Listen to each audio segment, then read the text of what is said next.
Hi dear students, in this tutorial we are going to study credit and two cases of different credit situations.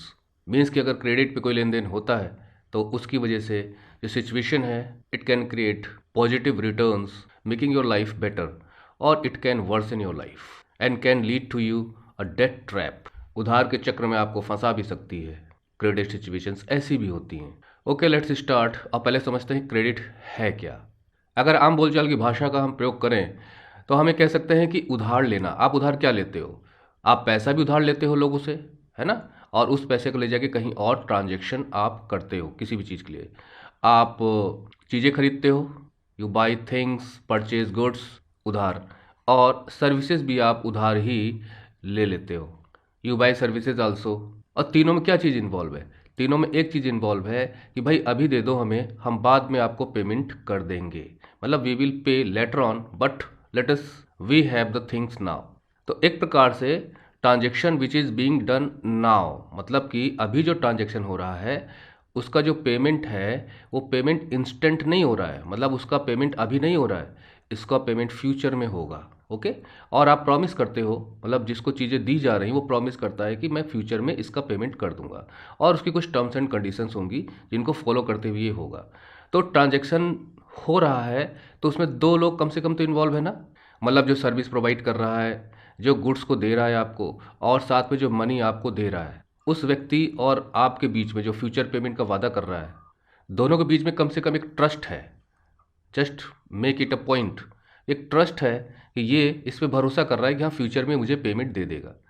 तो घुमा फिरा के हम ये कह सकते हैं कि credit is just like loan, कि आपको लोन दे दिया जाता है, आप उसका उस मनी का प्रयोग कर सकते हो डिफरेंट पर्पजेज के लिए। तो क्रेडिट इज ए सिचुएशन और arrangement in which money goods and services are given provided without transaction of money at the time of transaction of goods services on the basis of the promise made by the borrower for future payment for the transaction। तो credit वो situation है जिसमें उधार हम चीज़ों को दे देते हैं, उधार हम पैसा भी दे देते हैं। और दूसरे शब्दों में कहें तो हम ये कह सकते हैं कि credit is the capability of a person to buy things and services as well as borrow money. मतलब क्रेडिट व्यक्ति की उस क्षमता को भी हम कह सकते हैं, उस व्यक्ति की उस पोजीशन को हम कह सकते हैं जो उसे चीज़ों को बिना पेमेंट किए हुए पैसा, इंस्टेंट पेमेंट, चीज़ों को उधार लेने में मदद करती है। अगर हम एक सिचुएशन लें कि आप किसी अनजान शहर में गए हुए और आपकी पॉकेट कट जाती है, पैसा कट जाता है, तो आप सोचते हो भैया इससे अच्छा तो मैं घर चला जाऊँ, इस शहर में रहने का क्या मतलब है। तो अब आपके पास किराए के लिए भी पैसा नहीं, आपने बस वाले से कहा भैया मुझे ले चलो, मेरे पास पैसा नहीं है, मैं वहाँ घर पे लौटने पे मैं आपको पैसा दे दूंगा। वो बस वाला आपको नहीं ले चलेगा। आप दिल का अच्छा हो तो बात दूसरी है, गए चले आते हैं ऐसे ही, ऐसे रोज़ मिलते हैं मुझे कई। नहीं भैया मैं सच बोल रहा हूँ, मेरा पैसा किस पॉकेट किसी ने काट ली, हटो यहाँ से। ऐसे बहाने बहुत सुने हुए हैं।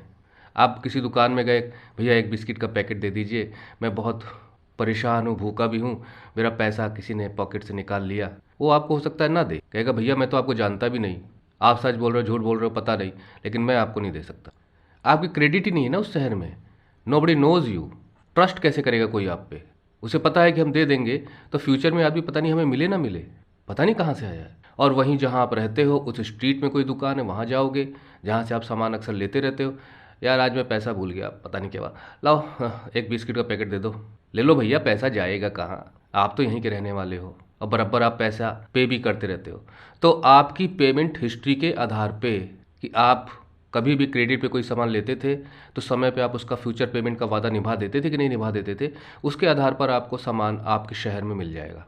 उसी प्रकार से बैंक है, बैंक से आप कोई लोन लेते हो जिसे हम क्रेडिट कह सकते हैं, तो अगर समय पे आप उसे पूरा करते रहते हो तो आपको बैंक नए नए लोन देती रहेगी और फिर ज़्यादा बड़े लोन भी आपको देगी, ज़्यादा बड़ी क्रेडिट भी आपको सप्लाई करेगी on the basis of payment of loan.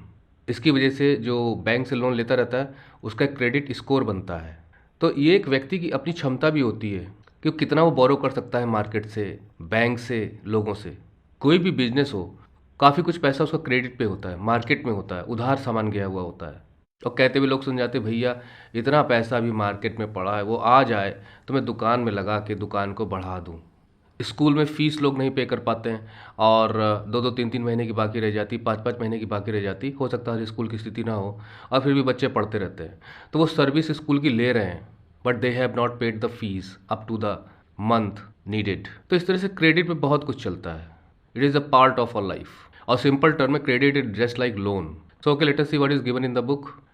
रोजाना यानी डे टू डे लाइफ में बहुत से ट्रांजैक्शंस, हमारे लेन देन ऐसे होते हैं जिनमें क्रेडिट शामिल होती है, किसी न किसी रूप में तो शामिल होती है। यहाँ भी दिया गया है कि credit refers to an agreement in which the lender, मतलब कि क्रेडिट एक ऐसी सिचुएशन को हम कह सकते हैं, एक एग्रीमेंट हम कह सकते हैं, जिसमें जो लेंडर होता है मतलब उधार देने वाला, तो क्या करता है कि वो बोरोवर, उधार लेने वाला, क्रेडिट पे सामान बोरोवर को दिया जा रहा है विद मनी, गुड्स और सर्विसेज।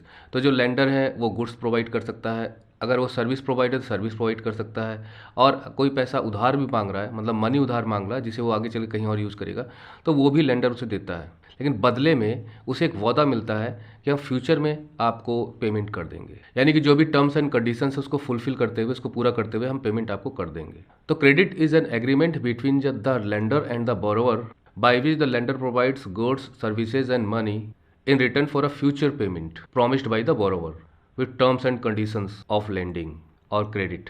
तो जो बोरोवर वो पैसा ले रहा है तो निश्चित है कि अपनी लाइफ को ख़राब करने के लिए तो लेगा नहीं, अपनी लाइफ को बेटर करने के लिए लेगा।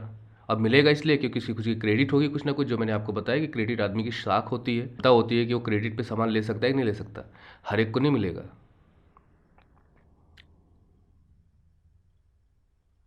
तो इस सिचुएशन लाइफ की इस पर क्या फ़र्क पड़ता है, तो उसको हम यहाँ पे इन्वॉल्व करते हैं केस स्टडी लेके। Late us see how credit works through the following to examples. दो एग्जांपल हम यहाँ लेते हैं।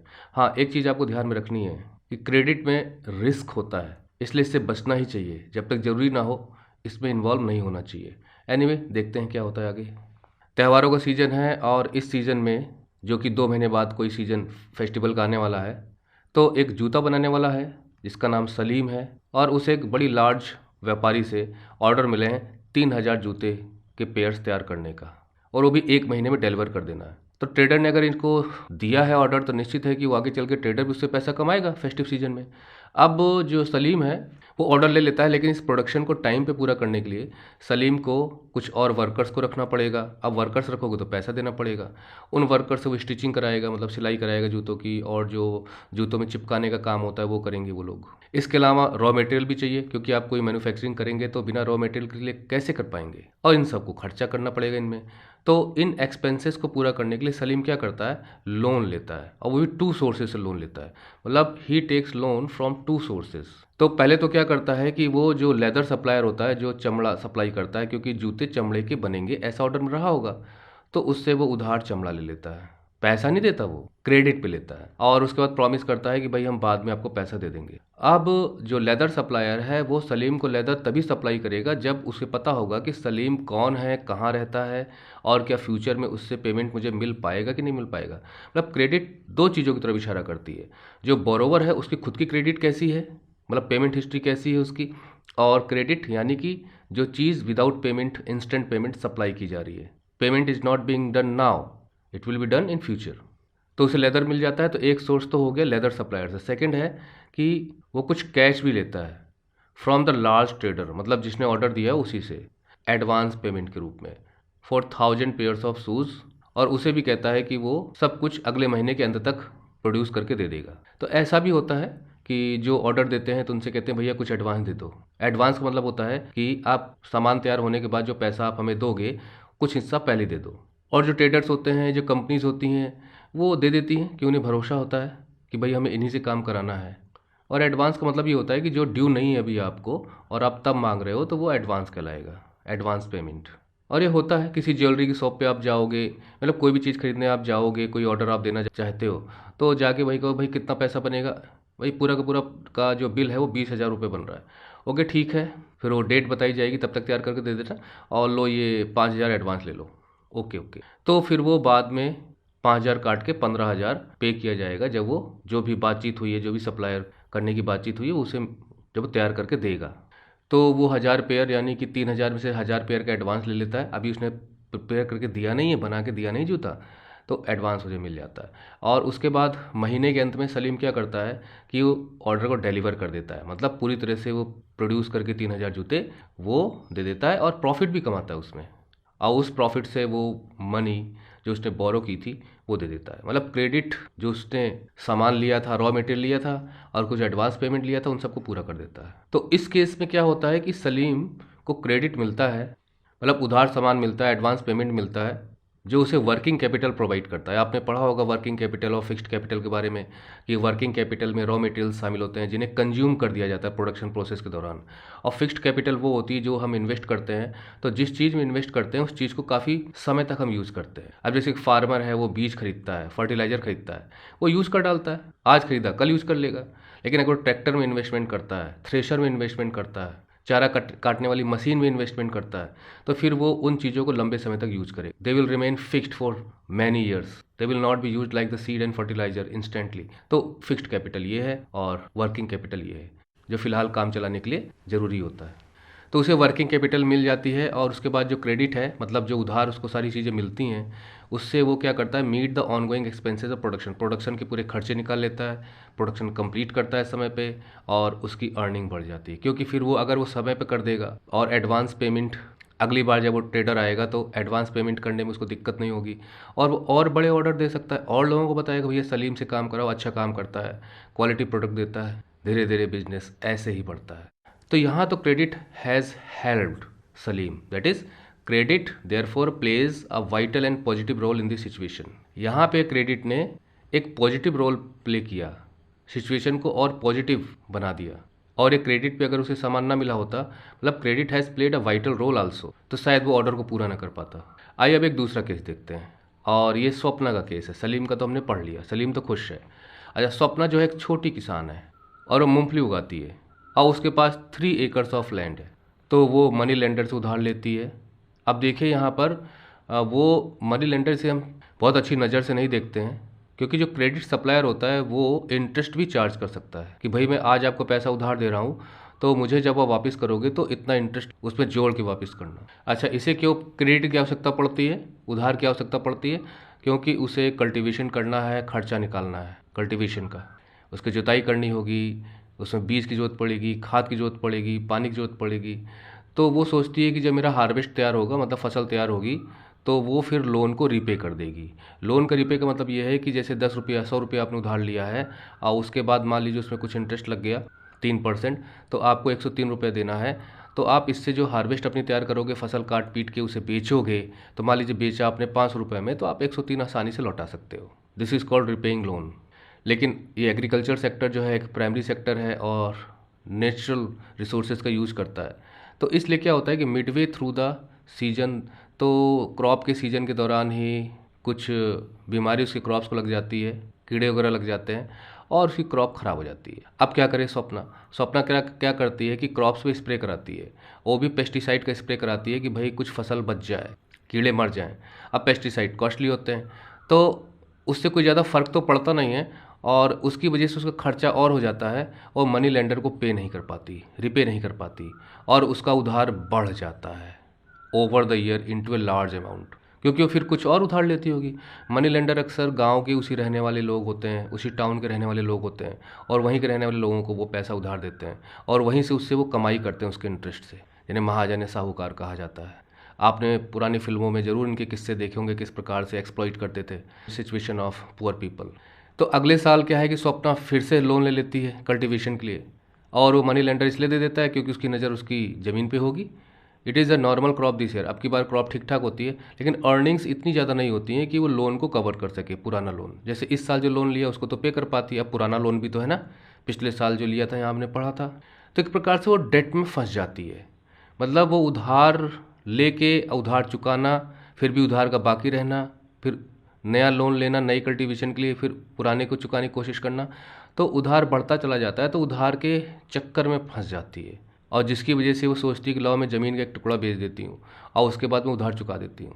मनी लेंडर्स की यही नज़र रहती है, चीज़ों को गिरवी रखवा लेना, जब आदमी गिरवी नहीं छुड़ा पाता है तो चीज़ उसकी हो जाती है। अब देखिए कि जो ज़मीन पे वो खेती करती थी, उस ज़मीन का एक हिस्सा बेचारी को बेचना पड़ गया उधार चुकाने के लिए। और क्या गारंटी है कि जो बाकी जो ज़मीन पड़ी हुई है उसमें वो कल्टीवेशन करेगी तो उसे उधार की ज़रूरत नहीं पड़ेगी। गाँव में, रूरल एरियाज़ में यही सबसे बड़ी प्रॉब्लम है। जो स्मॉल फार्मर्स हैं उनकी खुद की सेविंग्स हो नहीं पाती है, वो बेचारे हमेशा नए सीजन के पहले कुछ ना कुछ उधार लेते हैं। In rural area the main demand for credit is for crop production. तो जो गांव के इलाके होते हैं वहाँ पे अक्सर जो डिमांड होती है क्रेडिट की, मतलब लोन की या बोरो करने की कोशिश करते हैं, वो क्रॉप प्रोडक्शन के लिए ही होती है। और इसमें क्या ज़रूरत पड़ती है, इसमें क्या होता है कि सीड्स की कॉस्ट है, फर्टिलाइज़र की कॉस्ट है, और जो कीटनाशकों की आवश्यकता पड़ती है, वाटर चाहिए, इलेक्ट्रिसिटी चाहिए, और रिपेयर ऑफ इक्विपमेंट, मतलब जो पुराने इक्विपमेंट हो गए जिनसे खेती होती है उनकी रिपेयर के लिए, इन सब के लिए पैसा चाहिए होता है, कैश चाहिए होता है। और ऐसा कहा भी जाता है कि गाँव में कि भैया ये किसान खेती तभी कर सकता है जब उसका कोई घर का बाहर कमाने वाला हो जो कैश प्रोवाइड कर सके।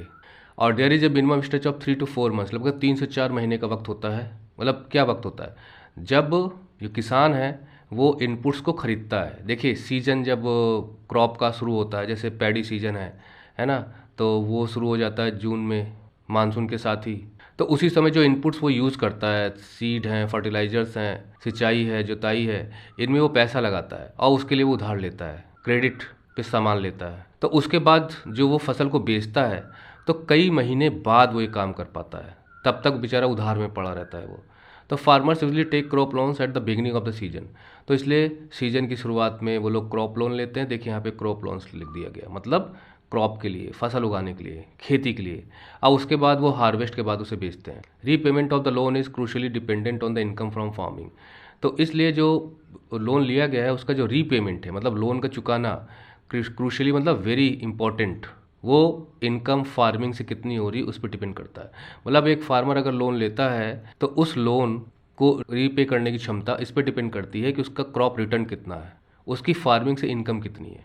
अगर इनकम पर्याप्त नहीं है तो लोन रीपे कैसे कर पाएगा।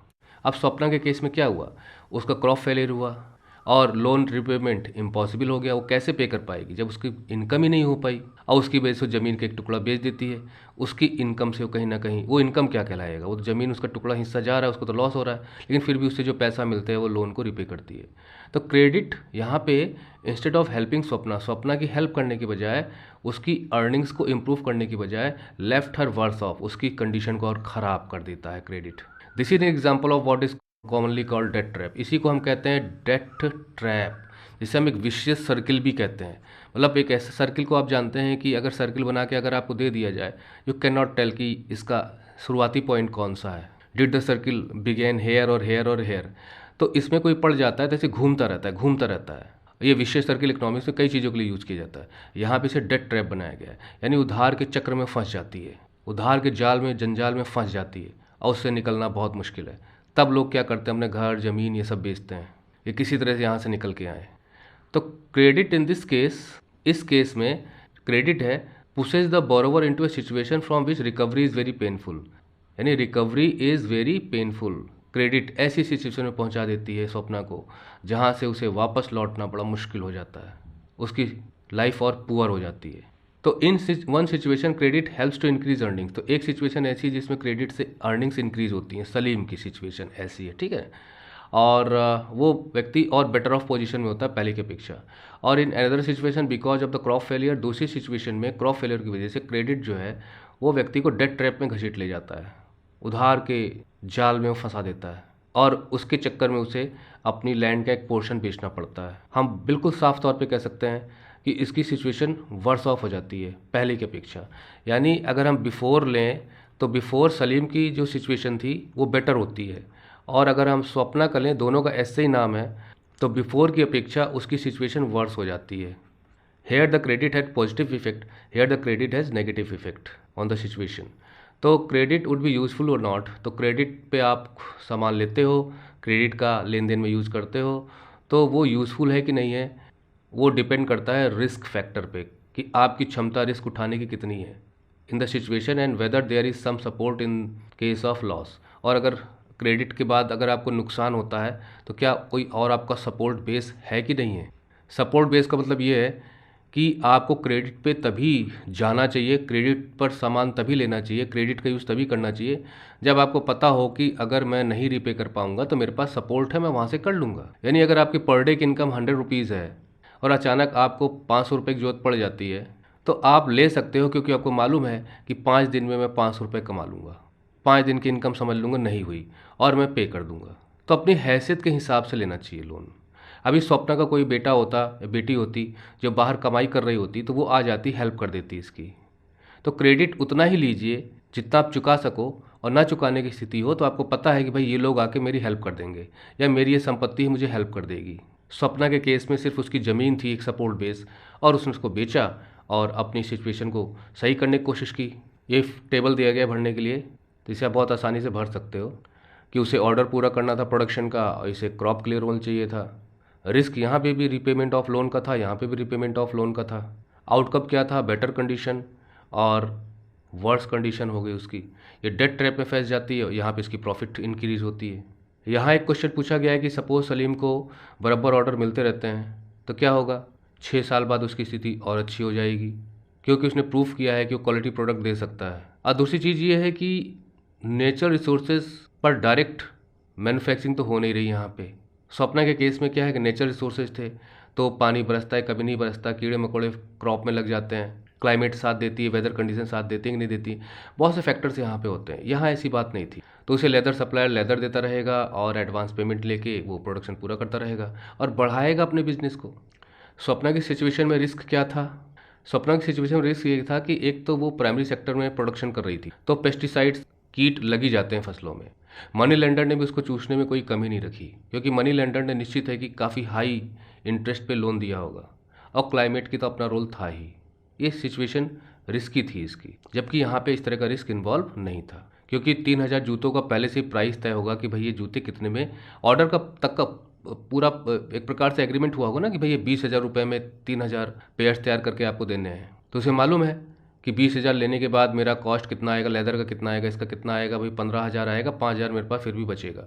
तो यहाँ तो बिजनेस पर्पज इन्वॉल्व है, और यहाँ तो उसकी बेचारे की जो सब्सिस्टेंस है लाइफ की वो इन्वॉल्व है। इसके बाद टर्म्स ऑफ क्रेडिट है, इससे हम अगले ट्यूटोरियल में लेंगे।